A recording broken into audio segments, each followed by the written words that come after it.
Hello everyone, welcome to my channel. I hope everyone is having a wonderful day before starting the video. Please go ahead and hit the subscribe button and give this video a like up. Lulu agrees to keep Brooklyn's secret but has a warning for her, and Chase is forced to arrest.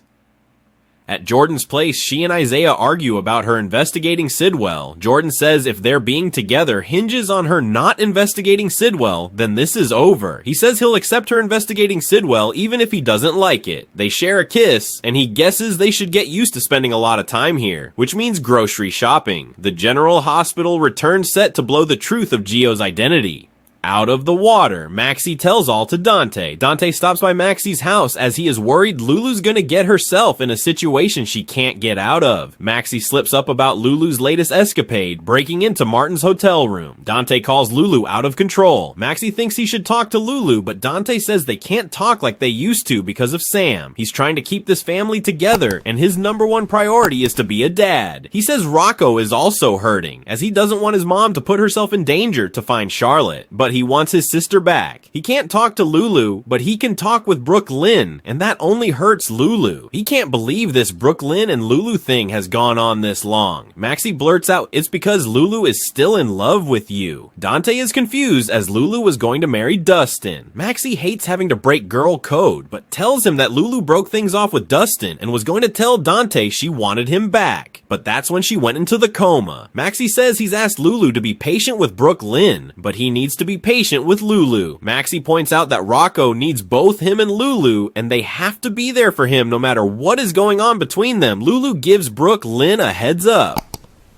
In Brooklyn's room, she yells at Lulu that telling Dante will blow up a lot of lives and won't make this better for anyone. Lulu says this will change Dante's life, and her life changed when she found out about Charlotte. Brooklyn says that was a different situation. Charlotte was little, and her son is an adult and may not know he's adopted. As much as she'd love for her child to show up and want to be part of her life, it is not their choice. It's her child's choice. Lulu feels that Dante is a wonderful father, and that any boy would be lucky to have him in his life. She urges her to tell Dante. Brooklyn says she could lie about Dante being the father. Lulu can't believe she'd do that. Brooklyn states she'll do anything to protect her child. She tells Lulu that knowing you have a child you can't be with is agony, and she'll be subjecting Dante to the same pain. She says Dante will move heaven and earth to find their child, which means Rocco will have been abandoned by both his parents, who are searching for their other kids. Lulu becomes furious and can't believe she'd use her child against her, and it's a good thing she gave her kid up, as she's not fit to be anyone's mother.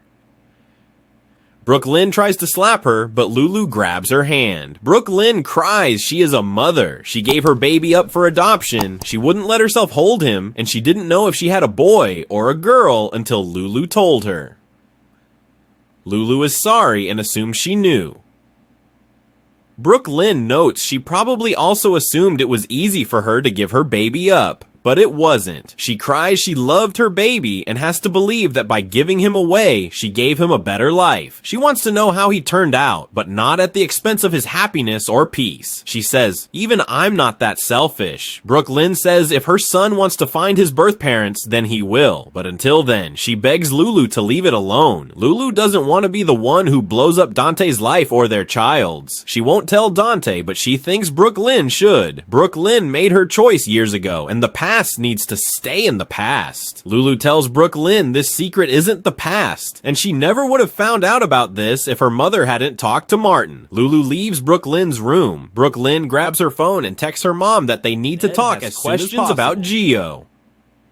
In the living room, Ned asks why Lois is okay letting Gio be a charity case for Sunny. Lois says Gio isn't a charity case, and he's family. Ned knows the boy is an honorary Cerullo, but what does that have to do with taking money from Sunny? Lois says the Cerullos love Gio, and they loved his mother, but they needed Sunny's money to make sure Gio's talent for music was cultivated. Ned asks why she went to Sunny instead of coming to him. Lois says Ned already supports enough generous causes.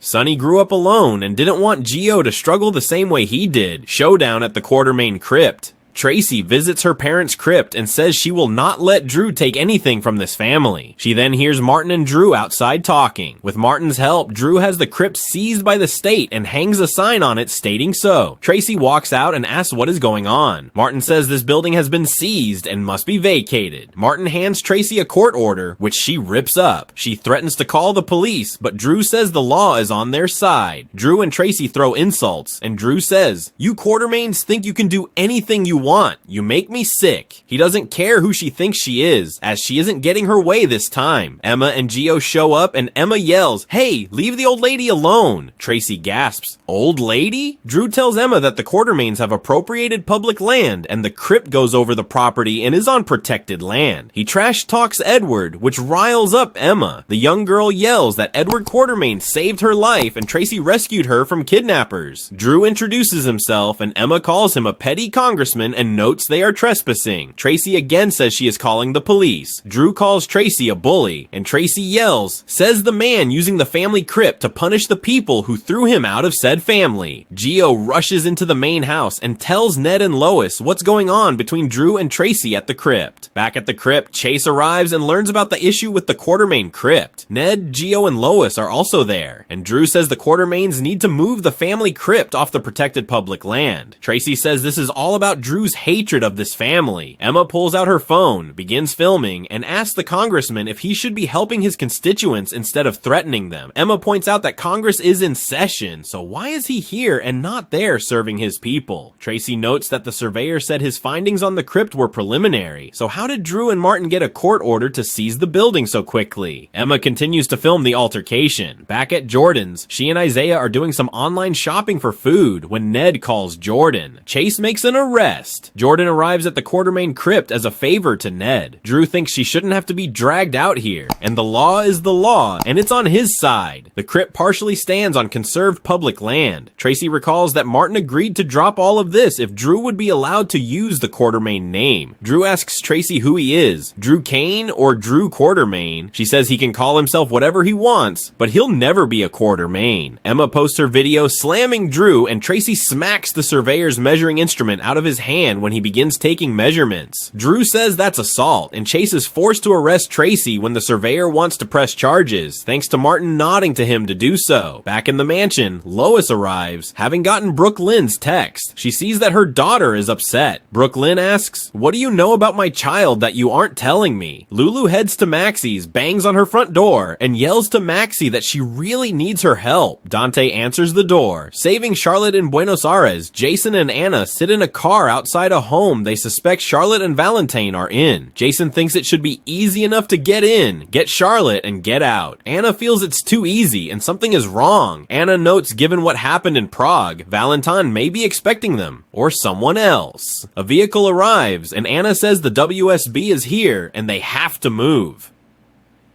Inside, Charlotte peers out the curtains, thinking something is going on. Valentine tells her to get away from the window. Charlotte says she doesn't like it here and asks how long they have to stay. Valentine says not long, and it's time they say goodbye. Valentine explains that keeping her with him is selfish and dangerous. He should have let her mother take her in Prague. He texted Rocco pretending to be her, and Lulu is probably on her way here.